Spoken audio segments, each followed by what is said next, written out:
Você com certeza já ouviu falar no super-homem, não é verdade? Mas sabia que esta ideia ganhou grande notoriedade por causa do filósofo alemão Nietzsche? Ou que o filósofo italiano Pietro Baldi também utiliza este conceito no conjunto de suas obras, só que em um sentido bem diverso daquele do filósofo alemão?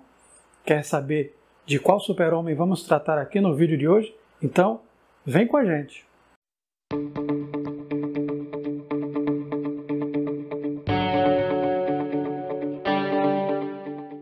Olá pessoal, tudo bem? Vamos contextualizar o tema do vídeo de hoje para que você entenda por que estamos abordando aqui no nosso canal. Já faz alguns meses que vimos fazendo o estudo da obra A Nova Civilização do Terceiro Milênio de Pietro Baldi. E no capítulo 15º tem como título o tipo biológico do futuro, que vai servir de base ao nosso estudo do vídeo de hoje. E já no capítulo 7º, intitulado Rumo ao Novo Mundo, o Baldi fala que este livro, A Nova Civilização do Terceiro Milênio, é o livro que procura pensar este novo mundo e um hino dedicado a um tipo biológico do futuro e a um novo ideal. Esse tipo biológico o Baldi identifica como uma espécie de um super-homem que aparece desde o início de suas obras, como por exemplo na Grande Síntese, no capítulo 83, que tem como título exatamente O Super-Homem. No vídeo de hoje vamos falar, portanto, deste tipo biológico, que o Baldi chama de super-homem.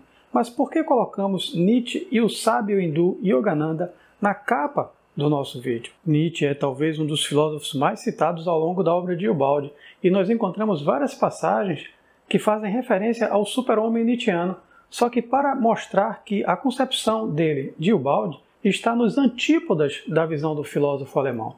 Por outro lado, o Baldi não cita Yogananda, mas nós encontramos o uso deste conceito ao longo da obra do sábio hindu, que reflete também esta ideia de um homem mais espiritualizado, e por isso resolvemos estabelecer esta relação. Então vamos seguir este caminho, apresentar o super-homem da obra de Baldi, mostrar por que ele difere completamente do super-homem de Nietzsche e estabelecer esta relação com Paramahansa e Yogananda. A filosofia de Baldi é evolucionista. Evolução que significa espiritualização e uma estrada que conduz o espírito a Deus. Partindo dessa premissa, o Baldi reconhece a lei de seleção do mais forte, tal como nos é ensinado pela ciência, e que o homem fez parte desse processo. Só que a posição do homem hoje em dia mudou. O homem não faz parte mais da fase animal e por isso precisa civilizar-se, precisa de um novo método. O método de seleção do mais forte caracteriza um tipo biológico que o Baldi chama de involuído. E por que o ser humano precisa agora de um novo método? Porque o método da luta, embora se trate de um fenômeno natural, ele não serve para pensar uma sociedade de tipo orgânica, como fala o Baldi, ao se referir a uma nova civilização no terceiro milênio.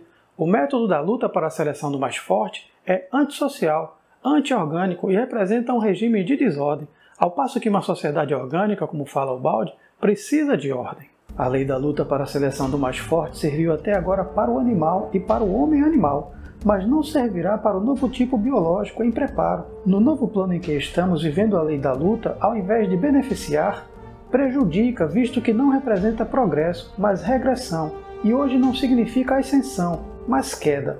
Torna-se necessário, pois, um novo princípio, um novo método seletivo, adequado aos novos objetivos a atingir, isto é, diferente forma de luta para novo modo de seleção, não dos melhores unicamente do ponto de vista da força, mas dos melhores em inteligência, sensibilidade, consciência, bondade e sabedoria. Se esses elementos não se faziam necessários para o tipo vencedor, destrutivo, imperador de escravos, eles são, no entanto, indispensáveis ao novo tipo biológico, o do homem orgânico. O tipo biológico do futuro terá características que se destacarão não apenas por traços físicos. Apesar da musculatura animal será substituída por uma estrutura psíquica mais refinada. Podemos entender a evolução, diz o Baldi, como um processo de sensibilização e expansão de consciência. E até poderemos aprofundar esta questão a partir de obras como as Nuures e a Ascese Mística. Mas vamos deixar isto para uma outra oportunidade. Pouco a pouco, o ser se espiritualiza. Podemos pensar na psique humana como uma estrutura capaz de vibrar e de entrar em ressonância, transmitir e registrar correntes psíquicas, da mesma forma que existem correntes eletromagnéticas. No futuro, a individualidade humana será marcada por caracteres somáticos e psíquicos. A marcha da evolução é o desenvolvimento de infinitas forças, maturação orgânica, maturação psíquica, maturação espiritual. Ao delinear o perfil do tipo biológico do futuro, o Bald fala tanto de aspectos biológicos quanto de sensibilização nervosa. Fala de sutilização e desmaterialização do invólucro físico, que facilitará ainda mais a manifestação do espírito. Fala ainda de transformação da estrutura celular e do metabolismo orgânico, transformação da percepção sensorial da visão, da audição e, na verdade, de todas as vias sensoriais, transformação da estrutura do sistema nervoso, uma racionalidade mais perfeita e uma sensibilidade mais profunda. Eu separei aqui alguns trechos da obra A Grande Síntese. Vejamos. A maturação dessa super-humanidade constituirá a maior criação biológica de vossa evolução, pois representa a passagem para a lei de vida superior. A lei do progresso impõe a contínua dilatação do espírito. A evolução se dirige irresistivelmente ao superconsciente, ao supersensível. O homem, desse modo, cada vez mais se afasta da forma animal, através de contínua desmaterialização de funções que leva à progressiva desmaterialização de órgãos. Acompanhamos o homem nas suas ascensões e sua transformação em super-homem. Seja ele poeta, artista, músico, filósofo, cientista, herói, chefe, santo, seja ele de preferência um intelectual que desenvolve as forças do pensamento, ou um místico que cria no campo do sentimento ou do amor, ele é sempre um tipo de superconsciência. Ele é o supertipo do futuro, uma antecipação das metas humanas. Vejam, criação biológica, dilatação do espírito, desmaterialização de funções e órgãos, evolução psíquica, e a tudo isso ainda é preciso acrescentar o elemento moral, que aqui nós vamos apenas dizer algumas palavras para não passar em branco. Não vamos aprofundar, porque nós já temos aqui no nosso canal um estudo só sobre a ética de Ubaldi. Do ponto de vista da moral, a bondade e a sabedoria serão as características do tipo biológico do futuro. Método de vida baseado na honestidade. Um estilo de vida onde todas as energias são aplicadas a favor do bem. Serão homens e mulheres que irão se destacar por pregar uma moral, mas não sem antes dizer, eu também faço assim. É um novo tipo biológico, onde predomina o elemento moral e espiritual e que por isso deve superar toda a ferocidade e animalidade que tanto caracterizam o biótipo comum. Eis o reinado do super-homem de Ubaldi. Vamos entender agora por que Ubaldi diz que o seu ideal humano não é o super-homem do filósofo alemão Nietzsche. Nietzsche não é um filósofo de fácil compreensão devido ao seu método pouco sistemático de abordar vários conceitos filosóficos. Para compreender a noção de super-homem, vamos partir da divisão que ele fez da alma humana em duas espécies, as almas senhoriais e as almas servis. As almas senhoriais possuem o poder da vontade e sabem afirmar-se com vigor. É a alma do homem de bravura e de ação. Já as almas servis glorificam como bom o homem fraco e inofensivo, exortam o pacifismo e o amor ao próximo. Como para Nietzsche a vida é uma constante luta, é preciso ter coragem para enfrentar os perigos e os sofrimentos. Pela própria lei de natureza, os fracos, os submissos, os que concordam com tudo e não reagem a nada, os que não confiam em si mesmos, estão condenados a serem vencidos. Nietzsche valoriza as qualidades viris e despreza todos aqueles que não têm coragem para lutar. Por isso, o super-homem só pode sair de entre as almas senhoriais. Além disso, o super-homem não está associado a qualquer tipo de idealismo ou algo que signifique um melhoramento humano ou uma força extra-humana associada a qualquer tipo de santidade. O super-homem nietzschiano só pode nascer da transvalorização dos valores, da desconstrução e superação de uma determinada concepção de moral, notadamente a moral cristã e pautada no platonismo grego. Nietzsche anuncia a chegada do super-homem como aquele que será capaz de destruir todos os valores que promovem o enfraquecimento da vontade de potência, pois para ele a vida é vontade de poder. O super-homem de Nietzsche tem a qualidade dos guerreiros dos tempos homéricos que buscam a sua própria afirmação e não a moral dos fracos. A sua filosofia visa demolir todos os ídolos do crepúsculo, para usar uma metáfora referente a uma das obras do filósofo alemão.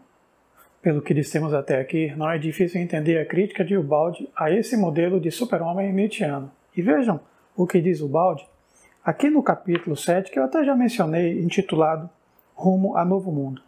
O Baldi fala, de como o seu tipo de super-homem difere do super-homem de Nietzsche e diz o seguinte: o super-homem desse tipo, o de Nietzsche, não passa de involuído posto no vértice de hierarquia de involuídos, rei selvagem de mundo selvagem, prepotente em meio a outros tantos prepotentes.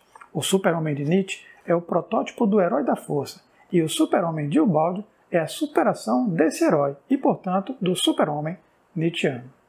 No capítulo 20 da obra História de um Homem, de Ubaldi, que tem como título Revolta, tem uma citação de uma página inteira de Assim Falou Zaratustra, que é onde Nietzsche fala do super-homem. Ubaldi cita uma frase onde Zaratustra, o personagem da obra de Nietzsche, diz que a guerra e a coragem realizam coisas maiores do que o amor ao próximo.